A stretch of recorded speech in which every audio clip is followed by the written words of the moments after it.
kulomnyama kamalandela ondlela zakhe zimhlophe mandla wakagwala sekubingela siyakwamukela once again uMkhonto Wesizwe updates channel. Do not forget to subscribe, like and comment on the channel as well. So today we have the one and only Mr. Stegen, who owns a farm in Transkop, Estenga. So he's going to be taking us on what are his views on the MK, as we do know he has joined MK, and why he joined MK, what are his views on Jacob Zuma education, state-owned enterprises, and so on and so forth. And he is currently in my background with his lovely wife and our reporter, Mr. Tigeti. They will shortly be giving us all of their views and so on and so forth. So please stay tuned. Tell your friends to tell their friends about this. It's uMkhonto Wesizwe updates channel. My name is Mandla Gwala. The interview is coming shortly. Thank you.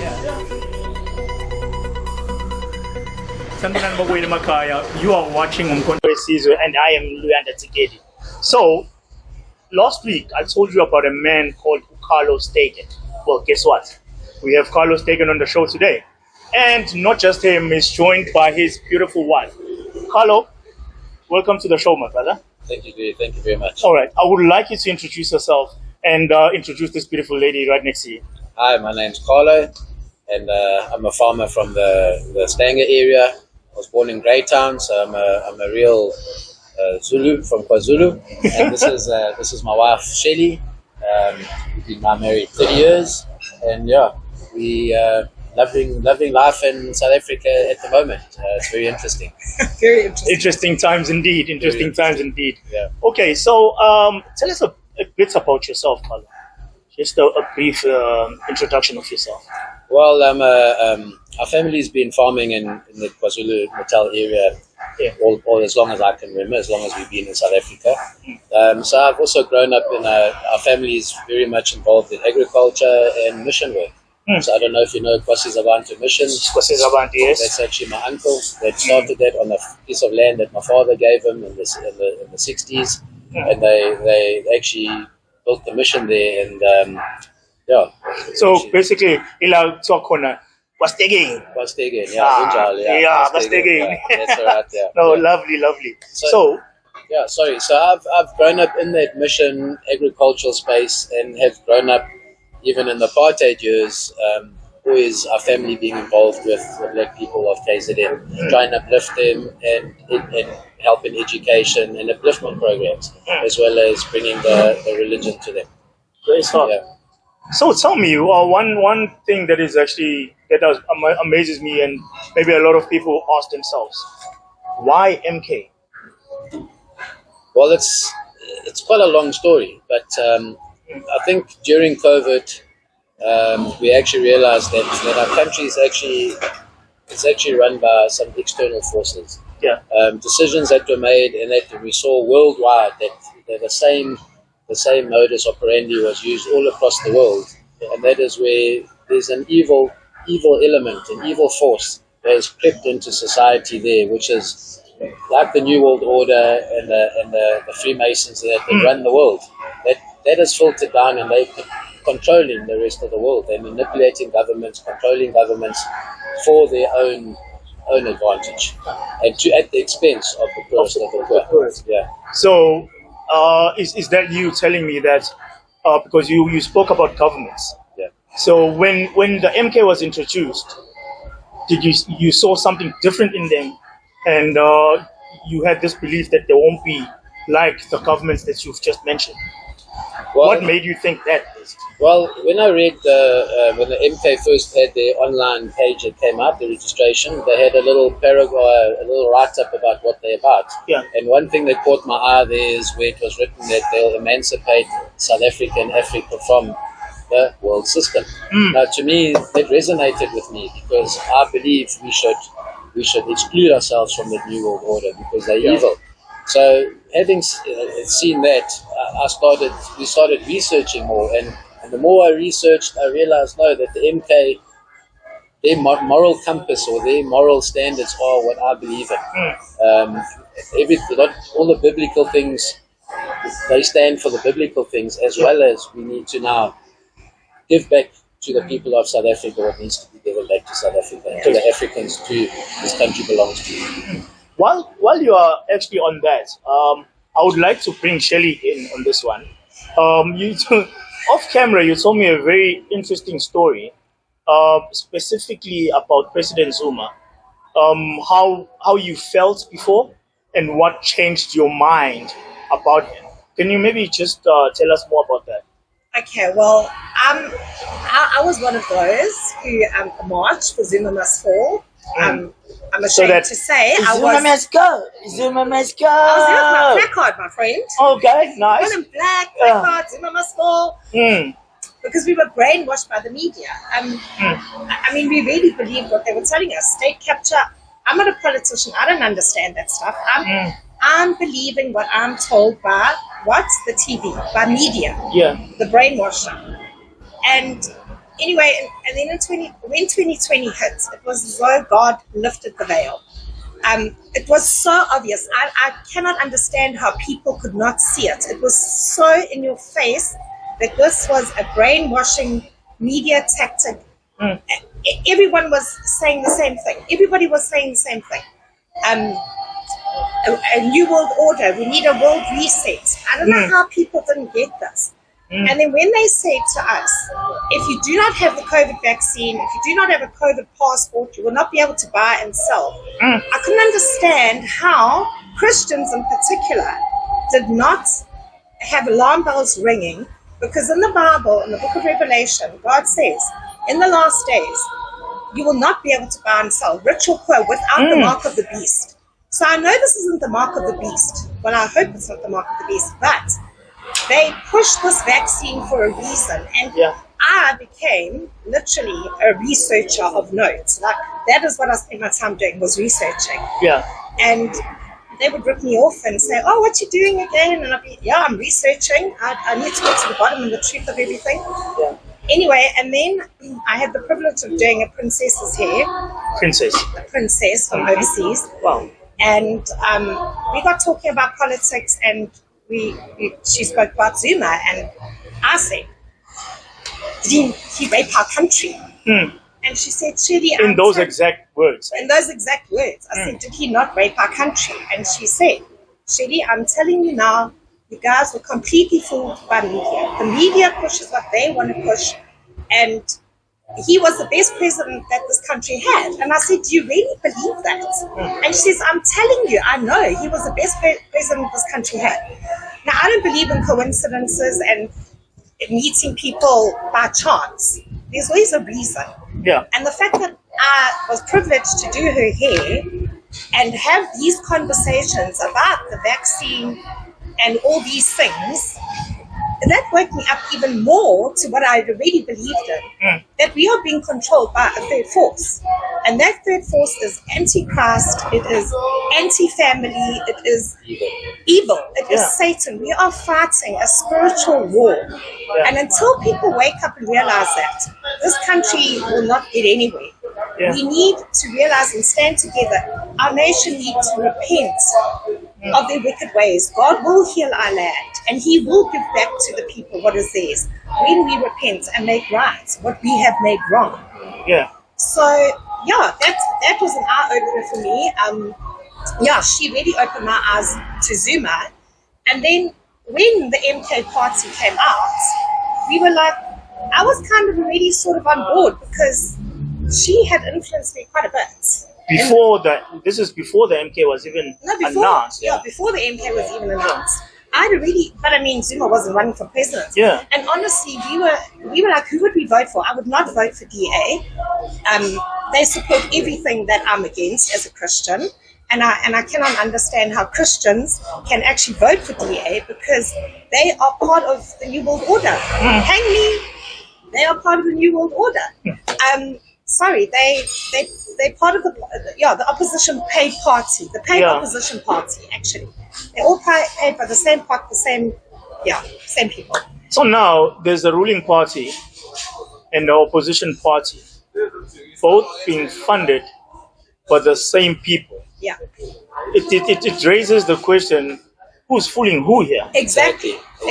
You know? Your handlers are these guys are just fighting in front of us, but at the same time, being funded by the same people, you know. And the thing now, us South Africans wake up and realize that They are trying to divide us by color.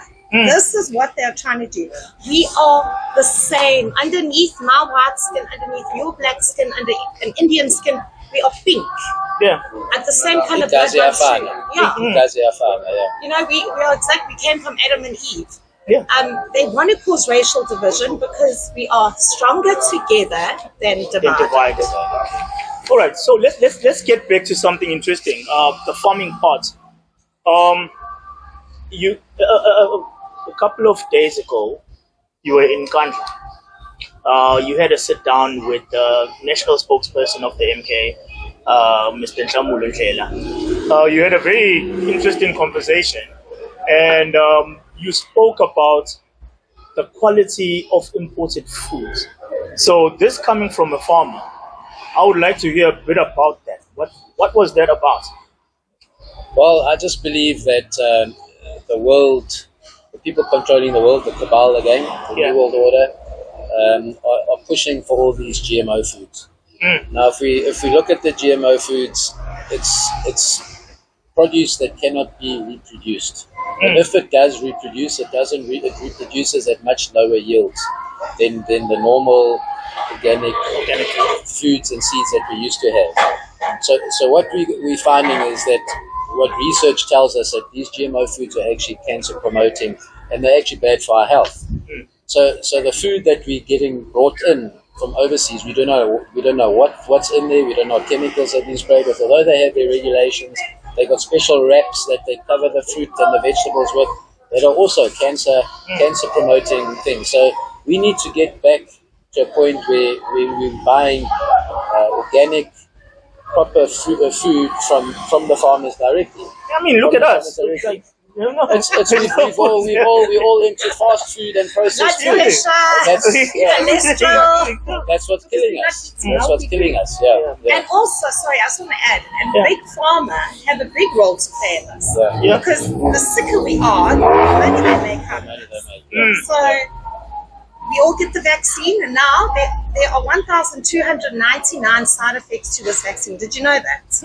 Well, you did your research. Clearly. I've done my research, let me tell you. 1,299 side effects. So the doctors right now don't even know where to begin with some diagnosis, because if you go through that list, it is unbelievable. Now, what are they profiting out of this?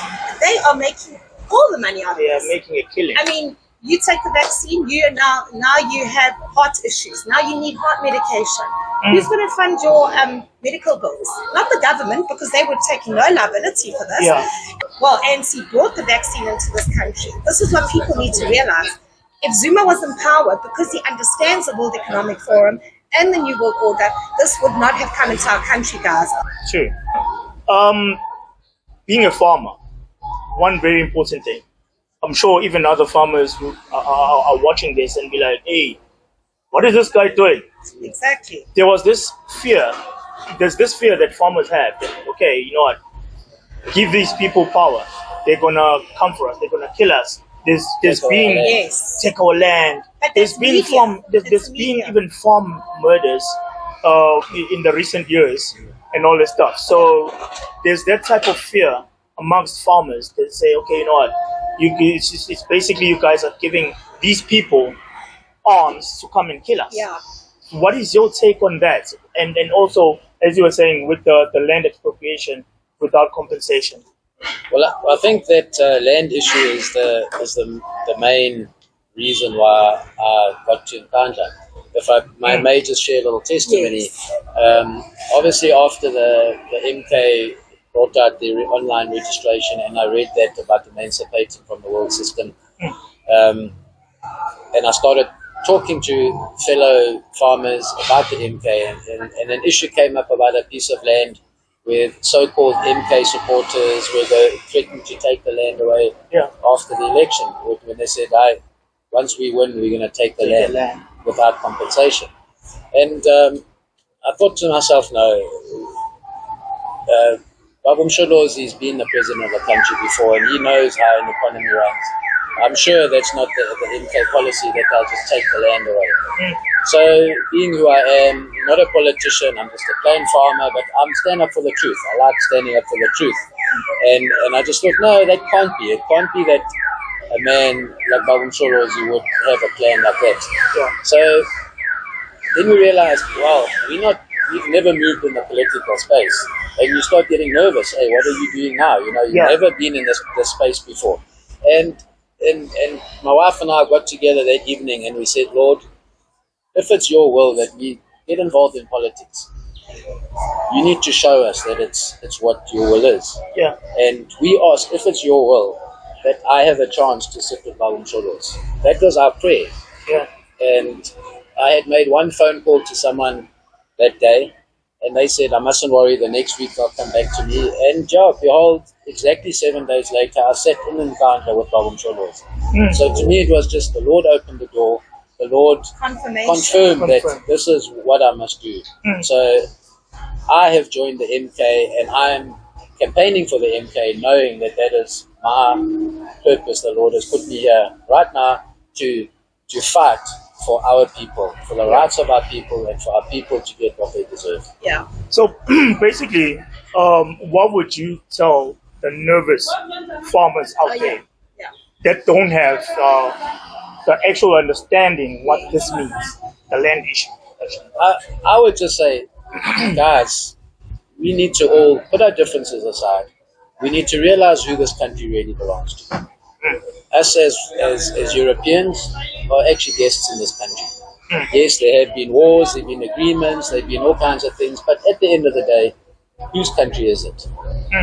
And we are all here, we are South Africans. I'm saying let's work together as South Africans. After my talk with uMkhonto, I'm at ease. I'm a landowner, I'm a farmer.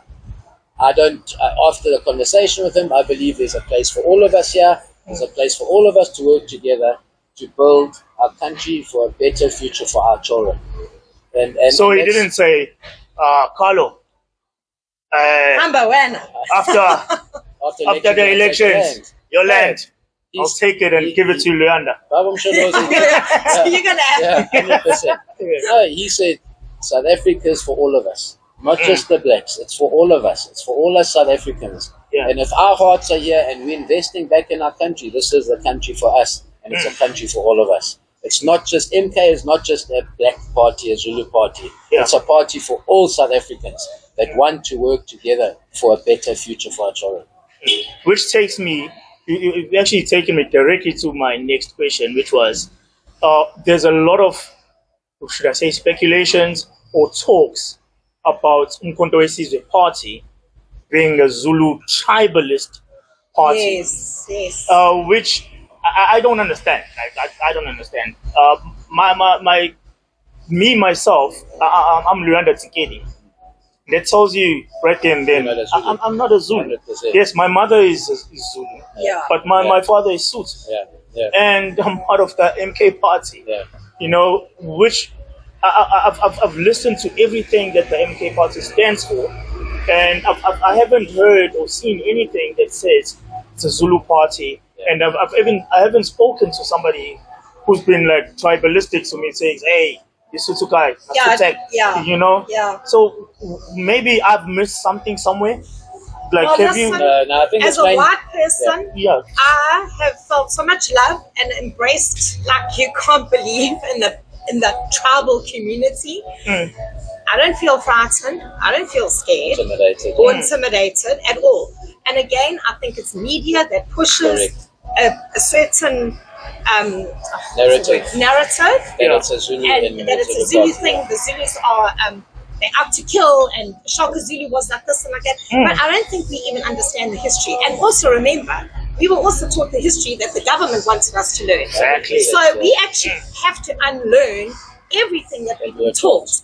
Not only in South Africa, I'm talking about in the world. I could start. I'm such a conspiracy theorist, but I could start right down there. And we actually have to unlearn everything that we've been taught. History has been a lie.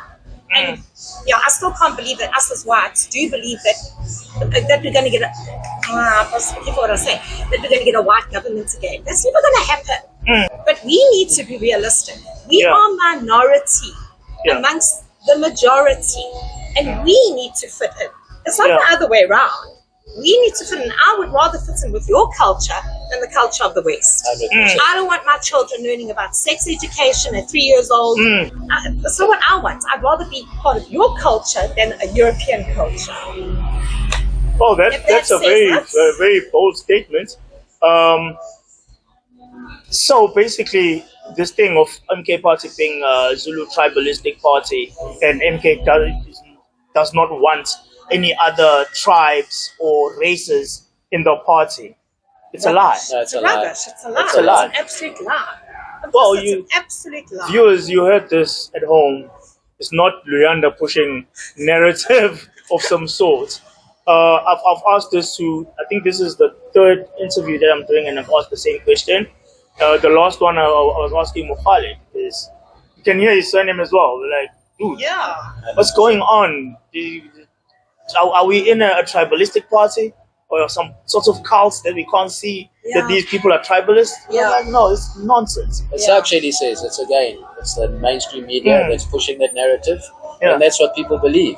But like Shelley said, since we've joined the MK Party, we've had a lot of persecution from our own people, but the love and acceptance and the appreciation that we've felt and experienced is just something unbelievable.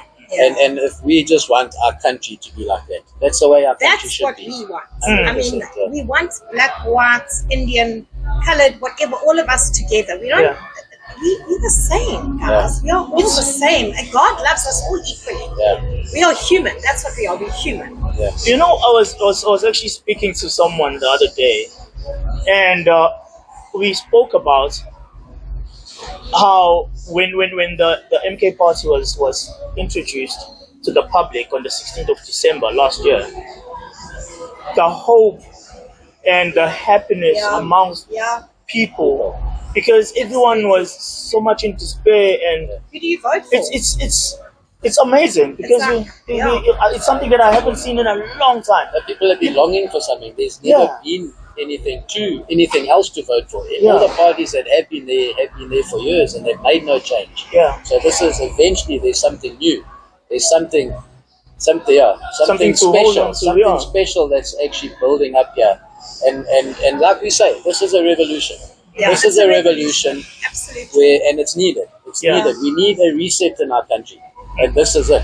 But it's a reset for us as Africans, and not a reset by the New World Order and according to their Agenda 2030, which we don't want to be. Understood that they are part of the opposition paid party, you would not be putting your stamp there. And I mean, it was in the headlines or somewhere about the DA and ANC having a coalition.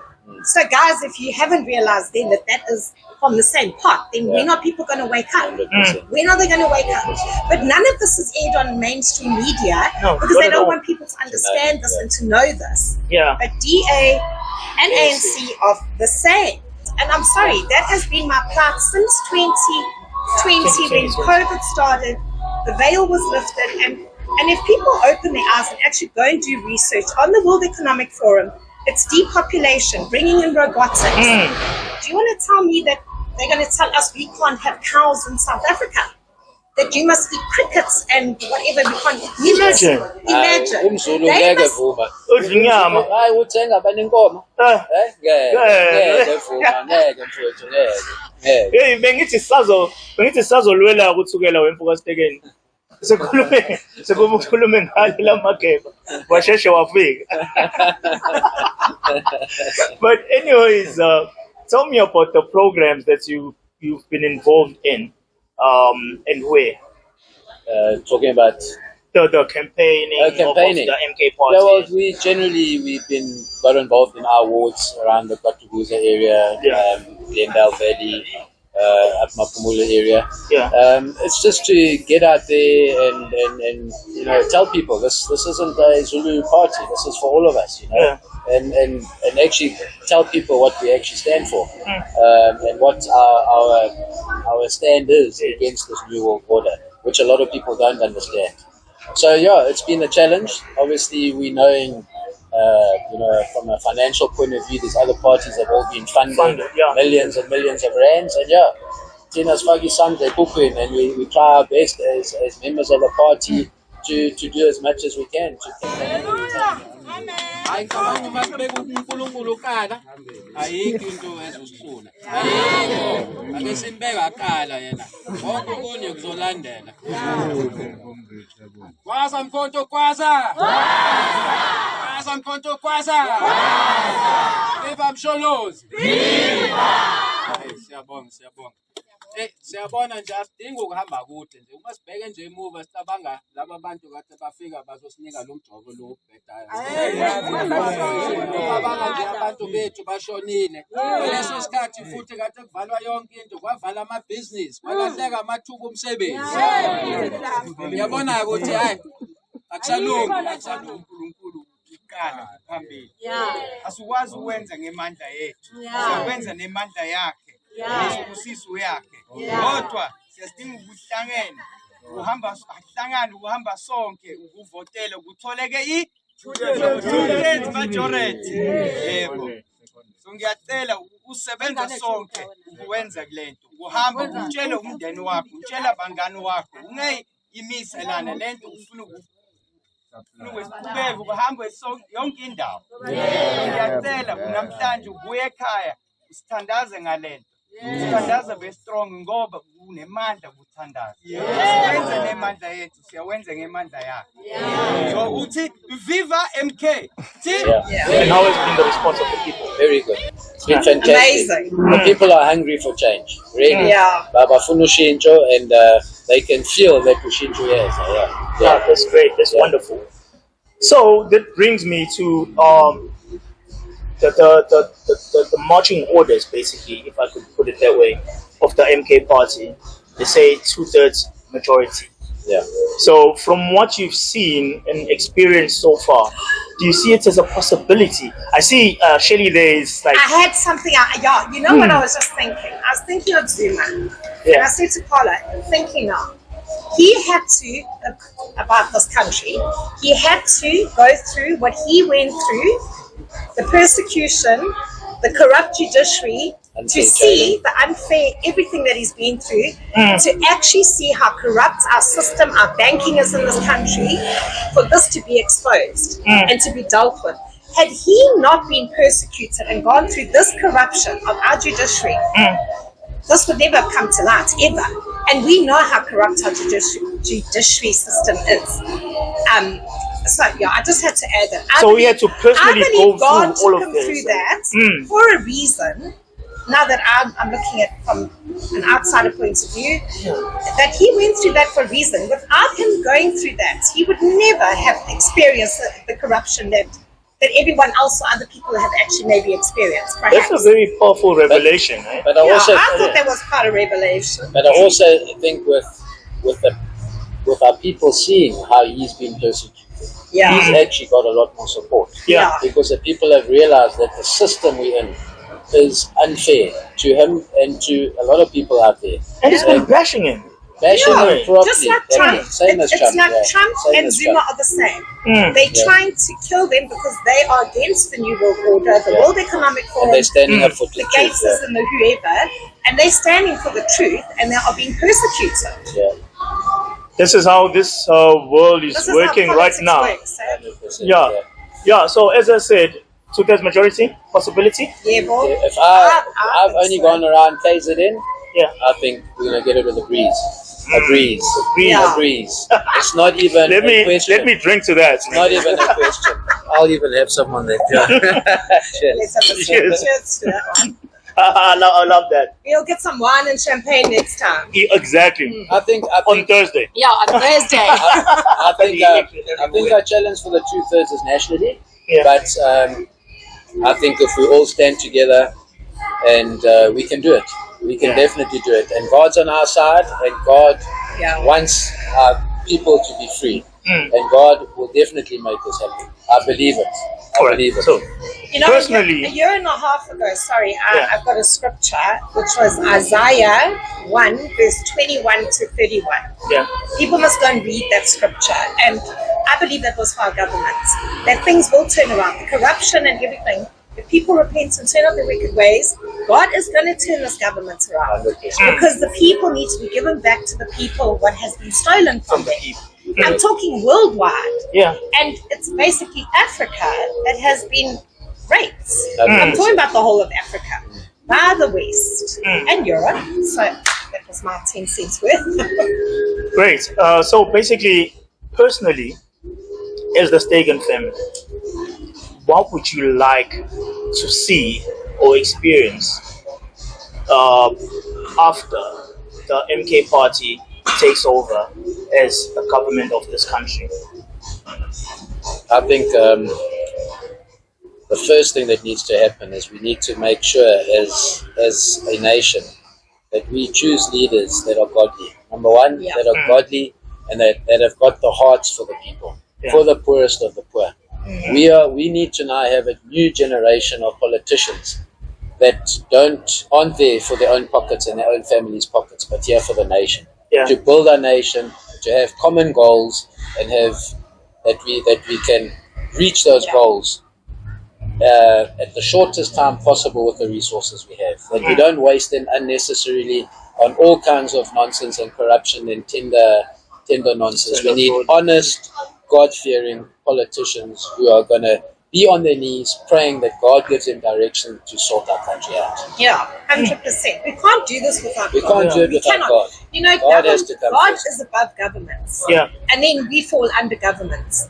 And if you don't have a God-fearing leader, they're not going to have a heart for the people. Exactly. That's what it is. Exactly. If you're God-fearing, you have compassion, empathy, blah, blah, blah. But if you don't have that, how do you worry about the poor? Yeah. Jesus' heart was for who? The poor. The poor. Not for the rich and widows the and the righteous. orphans. The widows and the orphans. Yeah. Absolutely. So it brings me back to one point that we actually spoke about at some point.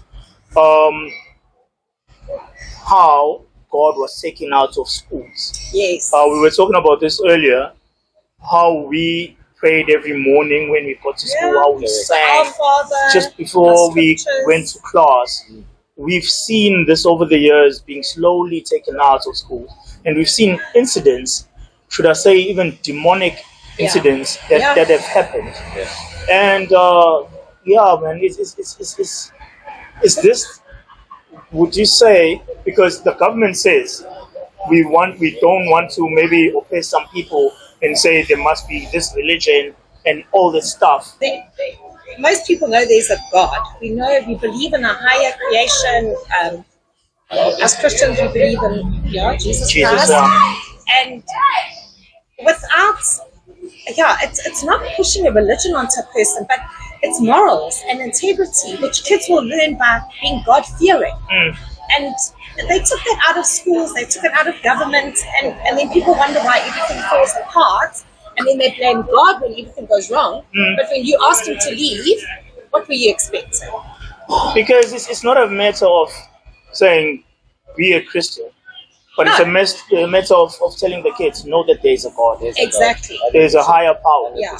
This is the way you need to behave. Correct. I mean, the Muslims believe in Allah, they've got their God. The Hindus, I'm not too sure. But we all believe in a higher power. And until, I don't know, it's like that West ideology. It's corrupted our system. It's corrupted our children. It's just corrupted the world. I mean, how wrong is the world where the school can't give your child a Dispelling or Panado for a headache anymore, but your child at 12, whatever, can decide to have a sex change without your permission.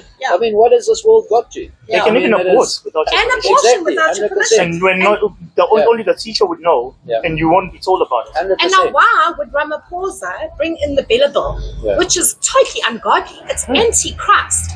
Why would he be bringing in that? Who's he following? Not Russia, because Putin's against all of that. He's following the West. He's following the West. I mean, it's Satan's agenda. It's crazy that people can't see this. So la Baba Stegen, sibuyise ke manje kancane.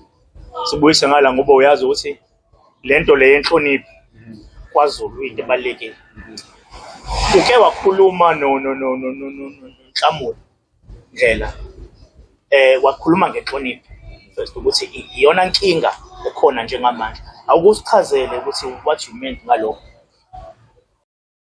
Uma sikhuluma ngenhlonipho, siyabona phela ama TikTok videos bona nje ingane zidelela nje uthisha inhlonipho ayisekho uma ubuka futhi ingane uma ubona zihamba emgwaqeni nje inhlonipho ayisekho ngeke zidedele umuntu omdala edlula kanjani izinto encane nje ubona ukuthi hayi ngeke lesikhule ngayo esakhula nenhlonipho yeah besazi thina esikoleni uma siganga soshaywa usho ukuthi kade usaba ukuganga yabona yeah usho ukuthi kade uhlonipha uthisha omkhulu ekhaya kade ukuthi uhlonipha umzali uyazi ukuthi umzali uzokushaya kodwa ke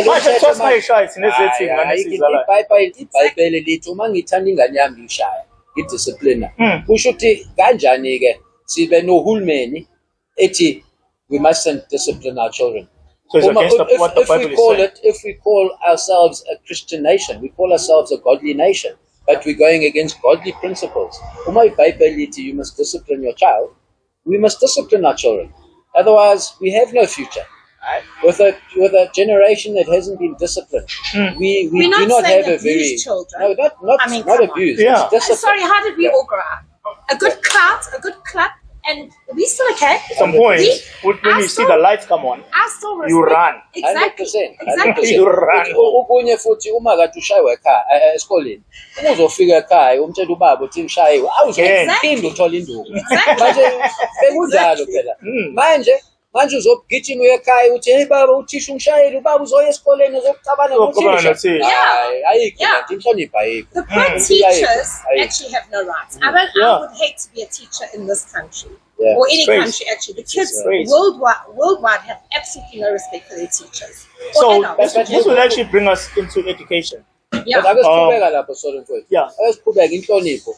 Uma ubuka nje namhlanje inhlonipho ayikho. Uma ubuka amaphoyisa aqhamuka abantu bayadedelela amaphoyisa. Abawasaba amaphoyisa bayadelela amaphoyisa.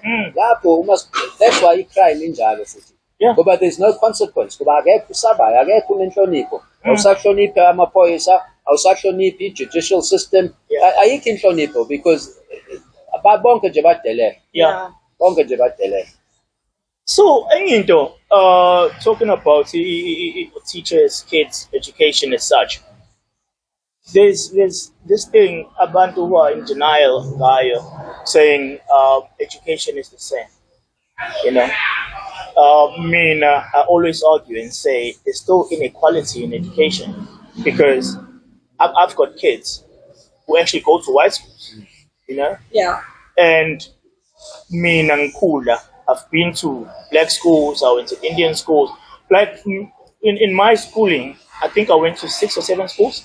So I've experienced it all.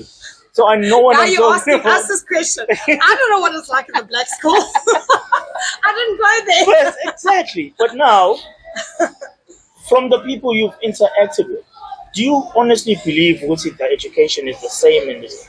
Is the education equal? No, not at all. They've dumbed us down. Not just that. I mean, I had a privileged education, but my privileged education was a government school. It was a white government school. It wasn't a private school. Yeah. I never went to a private school. I went to a government school, but the education system was good. And the level of education was good. There was discipline in the schools. We respected our teachers, our headmasters. 100%. So going back again, so the main thing is the discipline first before everything else. Well, look, we look at that. That's a discipline thing. But when I look at the schools in our rural areas, they don't have the facilities that the government schools of our days had. And we need libraries, resource centers, science labs, all those kind of things. I believe we must have an equal education system, whether you're in the rural area, whether you're in the city, the level of education needs to be the same. That when our kids leave that school, that they all have an equal opportunity because they're on an equal education level. I believe we need to get to that.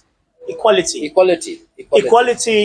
There's this thing now that has been recently, some people are celebrating as equality.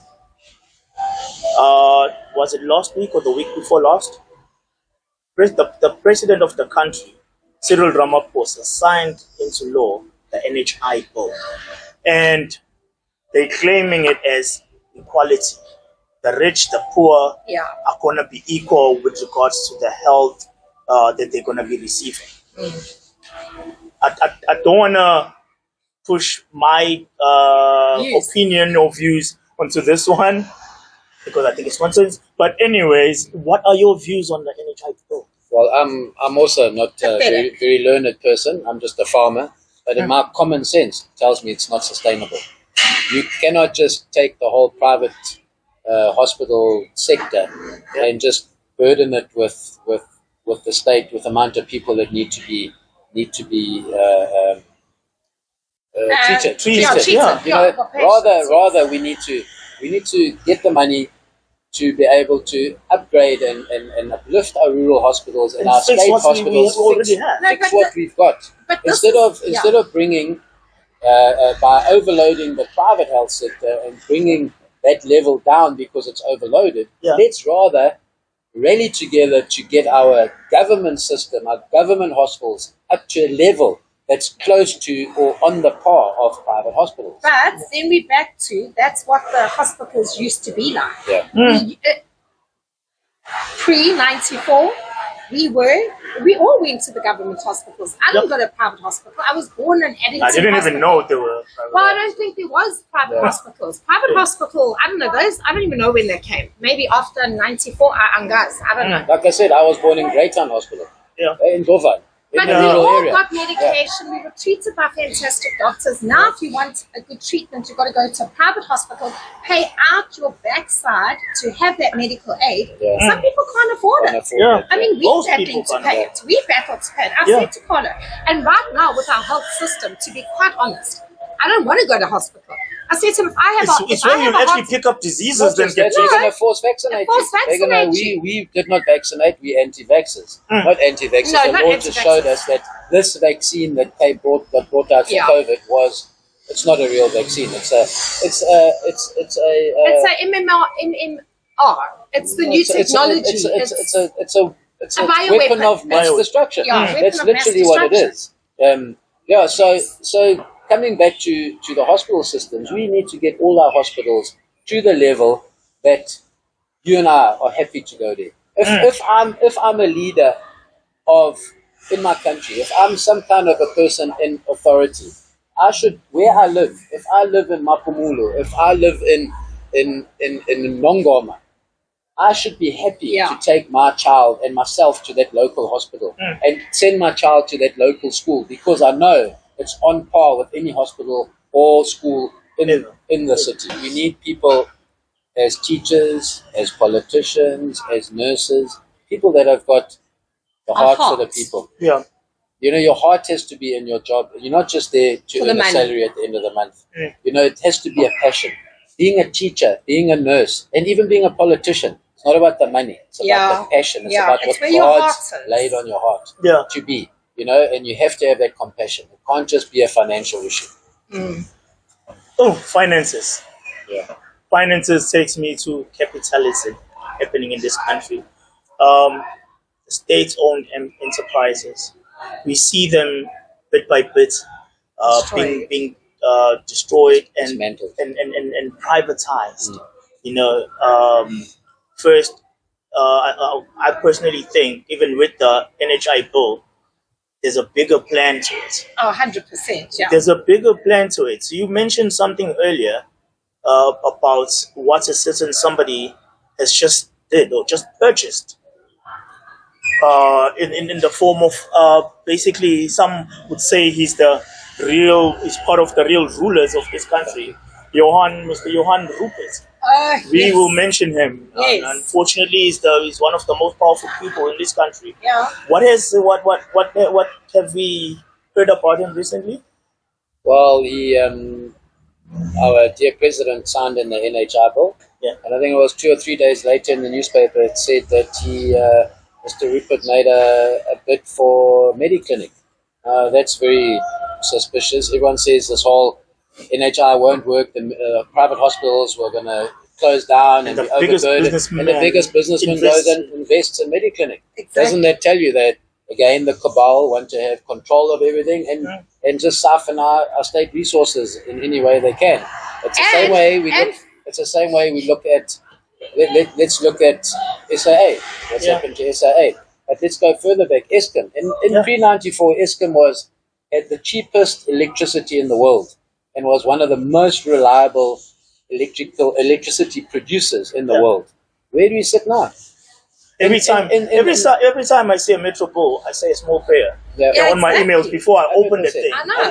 It could be anything. Yeah. I know. It could be 2,000 rand this month, and it could be 8,000 rand the next month. And you can't dispute it either. No. Now we They look don't at wanna listen to Eskom, anything. how that through load shedding and through them messing up Eskom like it has, what it's cost our economy on load shedding, on businesses closing, on jobs. It's massive. We don't even understand the impact it's had on our economy. Then we look at, I know when I grew up, my father told me Cecil was a government enterprise that was made to bring cheaper fuel to the country, and then the byproduct was fertilizer, which was then supposed to have been given to the South African farmers at a subsidized rate. But what did our government do? We sold Cecil. Now we have to pay everything at international prices based on the dollar. What? We got nothing to do with the dollar.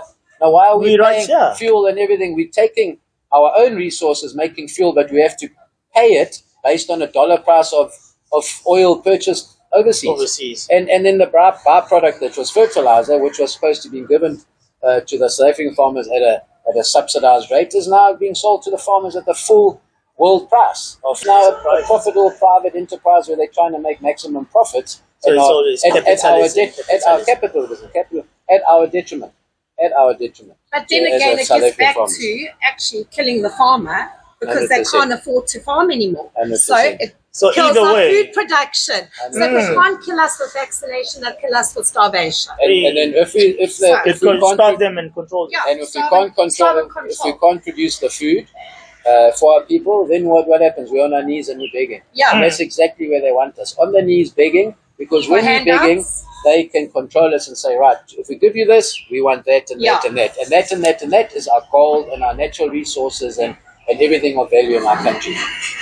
So now, closing this off, in a couple of hours, we're going to be having the general election. Some are saying these actual elections are reminding them back at the 1994 elections.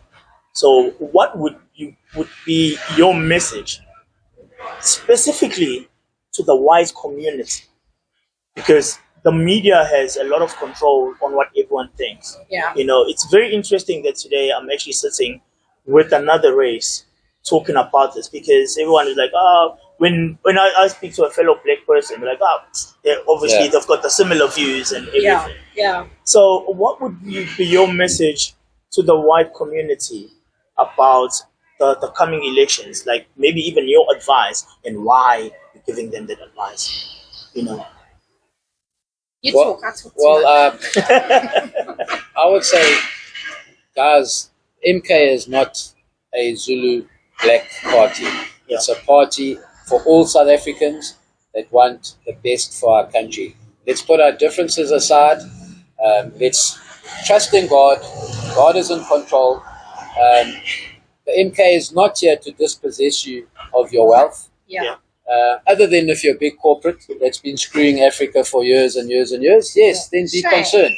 But as a normal South African citizen that's in business, that's farming, the MK has the best interests at heart for every single South African. We want to exclude ourselves from this new world order that's trying to control the whole world under their satanic rule. We need to rid ourselves from that, and I know the MK is standing for that. They want to get rid of the satanic forces that are ruling our country, and we need to get on our knees and pray for that, and all together, all races. I just pambisana madoda sivotela MK, which is totally 2/3, which is kwazukushintsha constitution, is totally inkululeko yethu.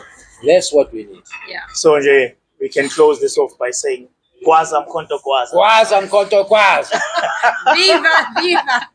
I love it. So thank you very much for availing yourself today, you and your lovely wife, and maybe even give us a different perspective and all your views on what's happening even with the MK. So you could have done 100,000 other things today, but you actually chose to sit with us today. So we thank you so much. Thank you for allowing him to do this, because we as men, we've got head office. Yeah, No. So yeah, it's been lovely He has talking my to you support, guys. because you know what? This is something we both believe in. Yeah. And my friends out there that know me have known that I've stood for the truth from the beginning. I've lost friends, I've lost clients because I stood for the truth. I didn't believe in the nonsense. I've stood for the truth about Zoom, and now I'm trying to educate my friends, friends, whatever. Yeah. Because we were all lied to. And once you realize that the media is the biggest brainwasher, deceiver, it's Satan himself. Actually, switch off your TVs, guys, because there's another pandemic coming. You're all going to be wearing masks if you comply. Do not comply. Is all I can say. Do not Very comply. powerful. Very, very powerful. So yes, thank you very much. We're gonna close it off there, because the amount of even questions that are only arising in my head. Oh, no, we could carry on for hours. Exactly. Yeah, we could talk forever. Yeah. So thank you very much for this. Let's go out there and win this. Yeah. 100%. Let's bring our country back. Yeah. Right. Amandla.